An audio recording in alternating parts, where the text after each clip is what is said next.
آخر یہ یہودی اتنا فساد کیوں مچاتے ہیں؟ Let's go back to their history.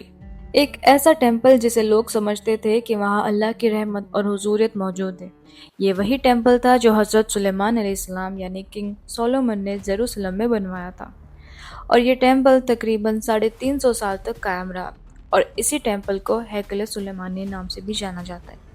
یہ ٹیمپل بنی اسرائیل کے لیے سب سے مقدس عبادت کا مرکز بن گیا۔ لوگ دور دور سے یہاں عبادت کرنے آتے تھے، مگر وقت کے ساتھ سب کچھ بدلنے لگا۔ حضرت سلیمان علیہ السلام کی وفات کے بعد ان کی سلطنت کمزور ہو گئی، قوم میں اختلاف بڑھتا گیا اور حکومت بھی ٹکڑوں میں بٹ گئی، اور اسی وقت کے دوران یہودیوں نے مورتی پوجا کرنی شروع کر دی اور نبیوں کے خلاف جانا بھی شروع کر دیا۔ پھر اللہ کے حکم سے ایک بہت بڑی تباہی آئی۔ بیبیلون کا بادشاہ نیبوشڈنیزر سیکنڈ اپنی فوج کے ساتھ یروشلم پر چڑھائی کرتا ہے، شہر کو گھیر لیا جاتا ہے اور ہزاروں یہودیوں کا قتل کیا جاتا ہے، ٹیمپل کو لوٹ لیا جاتا ہے، اور پھر اسی مقدس فرسٹ ٹیمپل کو آگ لگا دی جاتی ہے۔